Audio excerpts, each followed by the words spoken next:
자, 하나님께서 이 여인에게 먹을 것을 공급하십니다. 그런데 그 공급하시는 하나님의 방법이 매우 특이하고도 놀랍습니다. 자, 이것을 여러분들이 이해하고 믿고 순종할 때 여러분들이 복을 받을 수 있습니다. 9절에서 11절까지를 같이 읽어볼게요. 시작. 너는 일어나 시돈에 속한 사르밧으로 가서 거기 머물라. 그가 일어나 사르밧으로 가서 성문에 이를 때 한 과부가 그곳에서 나뭇가지를 줍는지라. 불러 이르되 청하건대 그릇에 물을 조금 가져다가 내가 마시게 하라. 그가 가지러 갈 때에 엘리야가 그를 불러 이르되 청하건대 내 손에 떡 한 조각을 내게로 가져오라. 여러분, 지금 엘리야가, 하나님이 엘리야를 통해서 너가 가서 줘라 라고 이야기하는 거예요? 아니면 달라고 이야기를 하는 거예요? 여러분, 어떻게 하라는 거예요? 가뜩이나 이 여인은 없는데 달라는 것입니다. 사르밧 여인의 입장에서는 지금 엘리야가 와서 주겠다, 받아라, 이게 아니라 어떻게 되는 거예요? 이 받아야 하는 사람에게 지금 주라고 이야기를 하는 거예요. 성경은 참 이상하죠? 자, 여러분, 주는 것은 누가 하는 겁니까? 풍족한 사람이 하는 거 아닙니까? 그런데 이 여인의 형편은 어떻습니까? 12절을 읽어볼게요. 시작. 그가 이르되 당신의 하나님 여호와께서 살아계심을 두고 맹세하노니 나는 떡이 없고 다만 통에 가루 한 움큼과 병에 기름 조금뿐이라. 내가 나뭇가지 둘을 주어다가 나와 내 아들을 위하여 음식을 만들어 먹고 그 후에는 죽으리라. 먹을 것이 없습니다. 드릴 것이 없습니다. 겨우 있다고 한다면 가루 한 움큼과 병에 기름이 조금 있다라고, 그것마저도 사실은 누굴 줄 것이 아니라 이 엄마랑 아들이 먹고 마지막 최후의 만찬을 하려고 했던, 만찬이라고도 할 수 없죠, 최후의 음식으로 먹으려고 했던 것이었습니다. 여러분, 그런데 이 없는 상황인데, 이 없는 상황에 우리가 기억해야 할 것이 있습니다. 없는 중에 하는 것이 믿음입니다. 없는 중에 하는 것이 진짜 헌신입니다. 함께 따라 하실까요? 없는 중에 하는 것이 믿음입니다. 없는 중에 하는 것이 헌신입니다. 왜냐하면 물질 문제는요, 믿음을 달아보는 하나님의 도구이기 때문입니다. 네 물질이 있는 곳에, 보물이 있는 곳에 너의 마음이 있다. 그 사람의 마음을 시험하려면 꼭 무슨 시험을 주는 거예요? 물질 시험을 주는 거예요. 그런데 이 믿음을 다뤄보기 위해서 물질 시험을 할 때는 풍족한 중에는 테스트하기가 어렵습니다. 갈 수가 없습니다. 우리가 없을 때에, 그래서 그 남은 가루 한 움큼과 그 남은 기름 조금 남은 것이 정말 생명과 같은 것일 때에야 그 사람의 믿음을 달아볼 수 있는 테스트가 되어진다라는 거예요.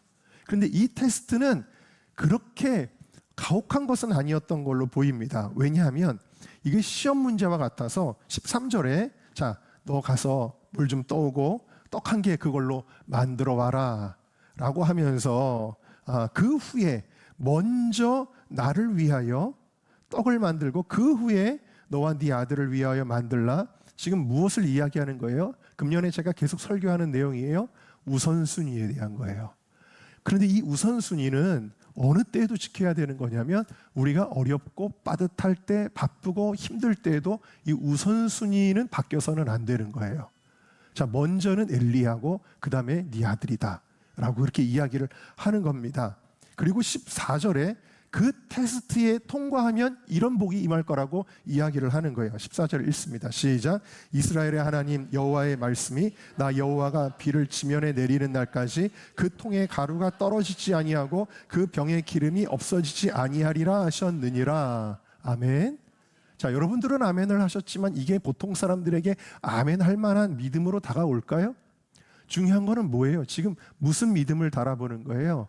이렇게 된다라고 믿으면 그렇게 순종할 것이고, 어떻게 그런 일이 일어나? 이거라도 먹고 한 하루 이틀이라도 더 버티다가 죽어야지라고 생각하면 순종을 못하는 거가 되겠죠. 굉장히 어려운 요구입니다. 때로는요, 여러분, 이런 메시지들은 사람의 마음에 시험을 일으키기도 한다라는 거예요. 많은 성도들이 물질과 관련된 메시지를 들을 때는 시험받는 사람들이 꼭 속출하지요. 왜 그렇습니까? 믿음이 없기 때문입니다. 믿음이 없으면 이것을 세속적인 기준으로, 인간적인 기준으로 생각하기 때문입니다. 이렇게 어려운 요구를 어떻게 순종할 수 있을까요? 여러분, 우리는 상식의 차원이 아닌 믿음의 차원으로 살아가야 되는 것입니다. 우리가 돈이 있어야 무엇을 할 수 있다. 내가 지금 먹을 것이 많아야 누군가를 먹일 수 있다. 이 생각은 인간적인 생각이라는 거예요. 이런 생각으로 하면 안 된다. 내가 돈이 있어야 무엇을 할 수 있다는 생각으로 신앙생활을 하면 안 된다. 내가 여유 있게 있어야 하나님께 드릴 수 있고, 내가 여유 있게 있어야 사람들에게 베풀 수 있다라고 생각하는 것이 아니라는 것입니다. 그것은 다 인간적인 생각이고, 그런 인간적인 생각으로 살아가는 사람에게는 늘 무엇이 따라오냐? 인간적인 생각에는 항상 염려와 근심과 불안과 이런 것들만 따라오게 되어집니다. 그리고 문제는 해결되지 않습니다. 우리는 하나님의 말씀을 믿고 순종해야 합니다. 특별히 성경은 없는 중에 하는 헌신을 귀하게 여기시는데요. 마가복음 13장 한번 읽어볼까요? 시작. 예수께서 베다니 나병 환자 시몬의 집에서 식사하실 때에 한 여자가 매우 값진 향유 곧 순전한 나드한 옥합을 가지고 와서 그 옥합을 깨뜨리고 예수의, 자, 순전한 나드한 옥합, 굉장히 귀한 건데 이것은 부자가 마련해서 예수님께 부은 것이 아니었습니다. 이 말씀의 주인공이 누구였냐면 마리아였습니다. 마리아는 일찍이 어려서부터 부모님을 잃은 굉장히 가난한, 오빠가 소년가장 역할을 했던 너무너무 가난한 집의 여자 청년입니다. 이 여자 청년이 예수님을 만나게 되었을 때 하나님께서 감동을 주시는 거예요. 어떤 감동? 나드 옥합을 깨어드려야 된다. 왜 그랬을까요? 예수님이 곧 십자가를 지시기 직전입니다. 바로 예수님의 장례를 예비하기 위해서 그 시신에 붓는 향유를 미리 부은 거예요. 이 일에 대한 감동을 주셨을 때 이 마리아는 이 옥합을 자기가 평생 어렵게 조금씩 모았던 그것을 깨어버렸다라는 거예요. 과감하게. 그래서 예수님께 드렸다라는 거예요. 그때 제자들이 깜짝 놀라서 이 아까운 것을 너 너무 과하다, 너 너무 미쳤다, 이렇게 이야기를 하는 겁니다. 그런데 예수님은 뭐라고 평가를 하시죠? 8절과 9절을 같이 읽겠습니다. 시작. 그는 힘을 다하여 내 몸에 향유를 부어 내 장례를 미리 준비하였느니라. 내가 진실로 너희에게 이르노니 온 천하에 어디서든지 복음이 전파되는 곳에는 행한 일도 말하여 그를 기억하리라 하시니라. 아멘. 지금도 바로 이 예수님의 말씀이 성취되는 거예요. 이 마리아 얘기가 복음이 전하여지는 곳마다 기억되고 있는 것이죠. 그런데 이 여인은 힘을 다한 것입니다.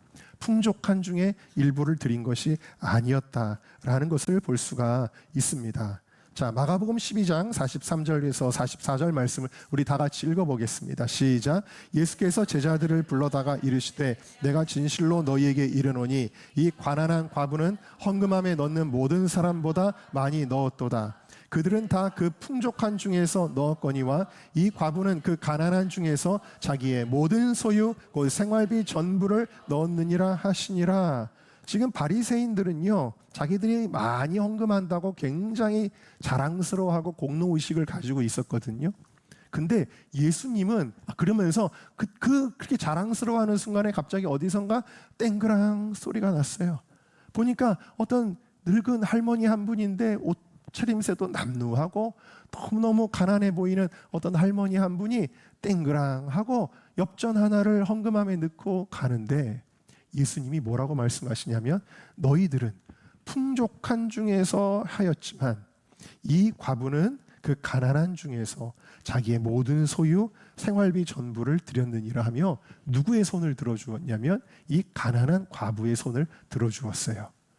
여러분, 무엇입니까? 주님께서는 없는 중에 했던 그것을 더 가치 있게 여기셨다라는 것입니다. 여러분, 또 사도행전으로 넘어가게 되면요, 예루살렘 교회가 극심한 박해를 받아가지고 예수 믿는다는 이유로 직장에서 쫓겨납니다. 직업을 잃습니다. 재산을 막 몰수를 당합니다.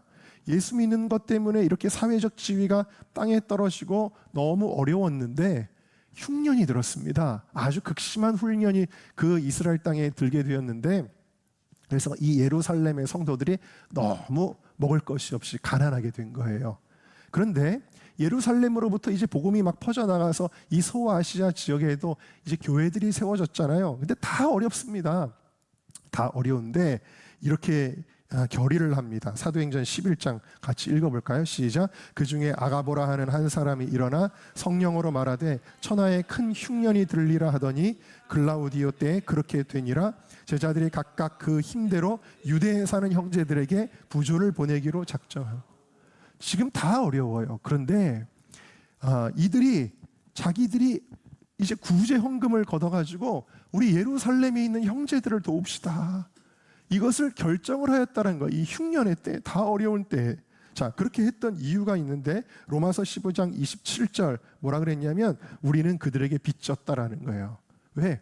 그 소아시아에 있는 교회들이 복음을 누구에게서 들었냐면 예루살렘 교회로부터 들었잖아요.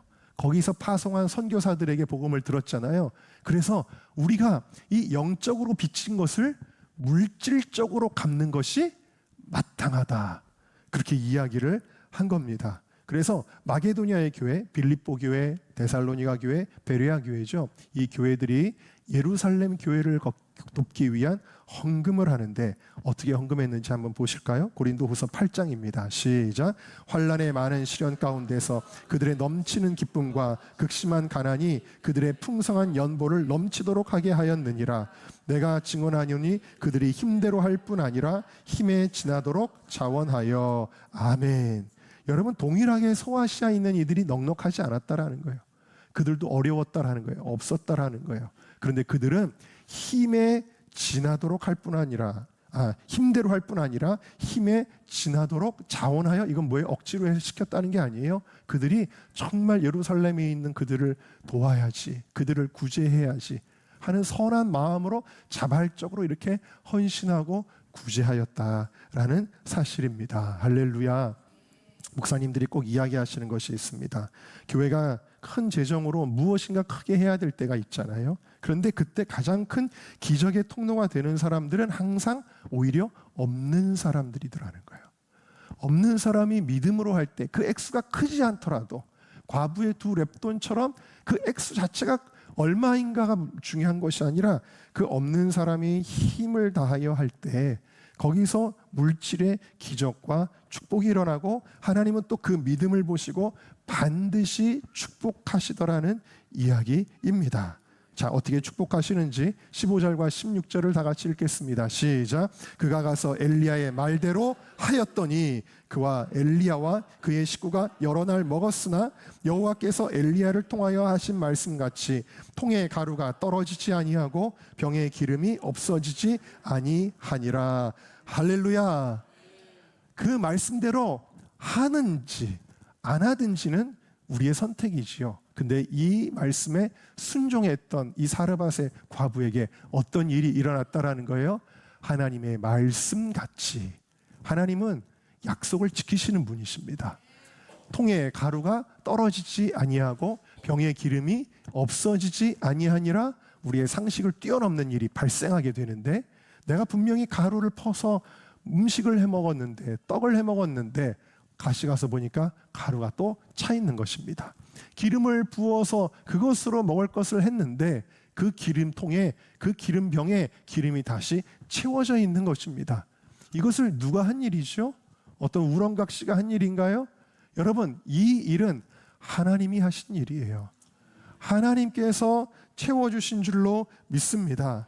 여러분, 저도 은정교회를 그동안 목회하면서 재정이 한 번도 우리 이만큼 쌓아놨으니까 든든하다라고 여겼던 적이 없습니다. 그 이유는 하나님 나라를 위해 꼭 필요한 일이라면 무조건 사용했기 때문입니다.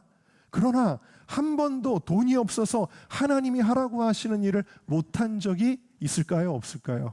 없었습니다. 한 번도 그래서 좌절한 적이 없었습니다. 하나님이 다 채워주셨습니다. 우리가 건축을 할 때에도, 우리가 대지를 구입할 때도 하나님이 다 채워주셨습니다. 앞으로도 돈이 없어서 못하는 일은 없을 것입니다. 여러분 그렇게 하나님은 일하신다라는 것이죠. 저희 교회 그 언급하시는 분 가운데는 저희가 전혀 모르는 이름도 있습니다. 그래가지고 그분의 연락처를 찾아서 그래도 감사하다고 전화를 드리라고 해서 그래서 이제 시켜가지고 전화를 하게 했었는데 그 분하고 통화도 못하고 그분의 직원만 이렇게 연결이 돼서 그냥 통화를 더 이상 깊게 할 수는 없었습니다. 왜 모르는 분이 이유도 없이 우리를 돕는지 알 수가 없습니다. 그 액수의 많고 적음을 떠나서요. 저는 이런 것들도 하나님이 까마귀를 통해서 엘리야를 먹이셨던 것처럼 이게 다 하나님의 손길이라고 믿습니다. 제가 서기청 사역하며 청년 사역하며 홀리위크 사역할 때 얼마나 많은 재정이 필요한지 모릅니다. 큰 광장 집회 같은 거 할 때 얼마나 많은 재정이 필요합니까? 아이들이 때로는 막 비행기 타고 어디 가야 될 때도 있습니다. 얼마나 많은 재정이 필요합니까? 그런데 여러분 우리가 이거 재정이 있어야 할 수 있는 거 아니야 라고 안 하는 게 아니라 하나님의 뜻이라는 확신이 생기면 그대로 순종하는데요. 그렇게 순종하면 하나님은 다 채워주십니다. 제가 간증 많이 했잖아요. 내일까지 체육관을 대관하는 대관비에 그 계약금을 내야 되는데 그 계약금을 이제 내고 냈는데도 그 전날까지 500만 원이 없었던 그날에 갑자기 군대 후임이 저한테 연락이 와서 자기 아내를 위해 기도해 준 것에 감사하다면서 봉투를 하나 저에게 주고 가는데 딱 내일까지 필요했던 그 500만 원이 그 봉투에 딱 들어있는 거예요. 그걸 보고 집에 돌아가다 봉투를 열어보고 눈물이 확 쏟아지는 겁니다. 전화합니다. 전화해서 받았더니 너 왜 나한테 이 액수를 했냐 그랬더니 몰라, 하나님이 나한테 그런 마음을 주셨어요 형, 그러는 거예요. 여러분 하나님이 채워주시는 거예요. 우리 함께 따라하겠습니다. 우리가 순종하면 채우시는 분은 하나님이십니다. 여러분들이 이것을 믿어야 기적이 일어나는 거예요. 지난주에 우리 워십 온라이브를 더 바이블 처치라는 곳에서 했었죠. 청년들이. 거기 김윤기 목사님이 7명으로 개척을 시작했습니다. 원래는 큰 교회에서 파송했는데 그 교회 목사님은 너 목회 시작해라, 개척해라 라고만 하고 개척 지원은 안 해줬대요. 그래가지고 자기가 발품 팔아가지고 아주 조그만 홀을 하나 얻었는데 처음에는 한 3평 정도 되는 그냥 방 하나에서 시작을 하고 그러면서 이제 조금씩 늘려 나가가지고 이제 청담동까지 지금 이제 왔는데 거기도 이제 지하교회죠. 그런 이제 교회에서 이제 막 하고 있는데 처음에는 이제 그 봉헌 예배를 딱 드렸을 때는 사람들이 많이 와서 이제 개척 예배, 창립 예배를 드릴 때 사람들이 많이 와서 이제 뭐 되겠구나라고 생각했는데 그 창립 예배 끝나자마자 첫 주일이 되니까 사람이 한 명도 없더래요. 그래가지고 그때부터 이제 아주 혹독한 개척 교회의 그 어려운 시간을 이제 시작하게 된 거죠. 이제 그래서 7명이었대. 7명. 주일날 참석하는 인원이 7명이었고 그 교회는 이제 새벽 예배 대신에 아침 예배를 드리는데 아침 예배를 오면은 그 7명마저도 없는 거예요. 1명 참석. 많으면 2명 참석. 대부분의 날은 아무도 없다라는 거예요.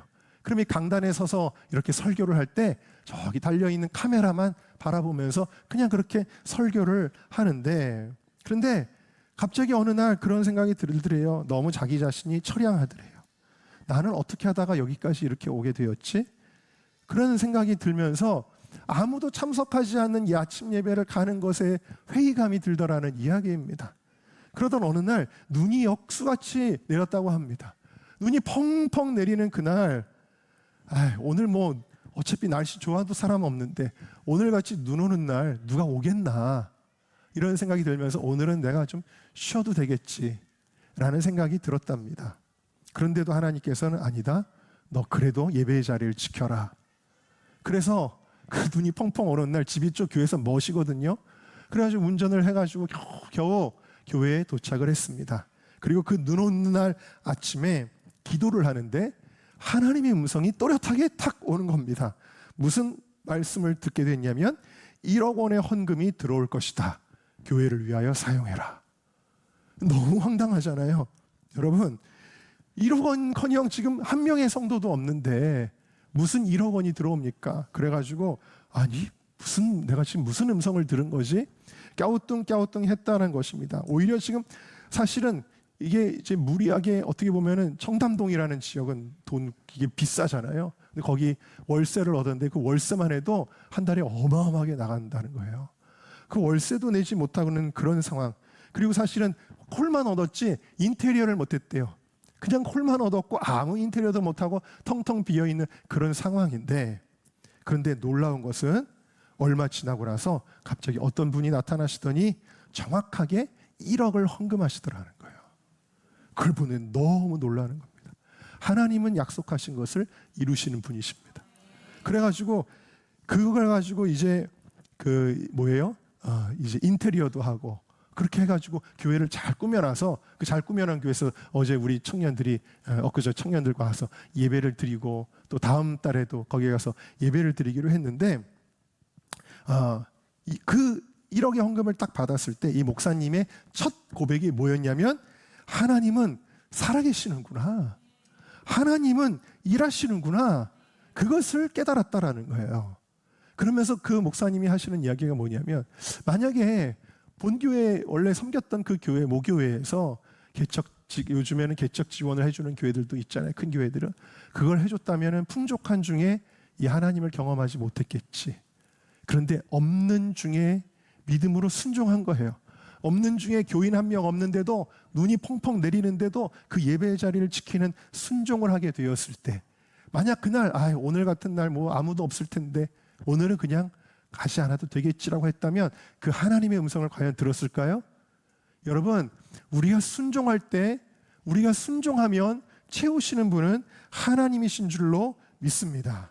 없는 중이라고 할지라도 그 없는 중에 부어지는 기적이 일어나게 되는 것입니다.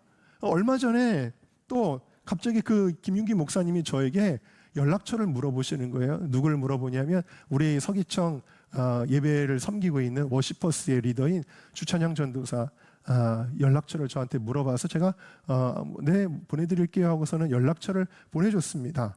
그리고 나서 이 목사님이 우리 이 청년들을 모르는데 왜 연락처를 물어보셨을까 궁금한 생각이 들었습니다.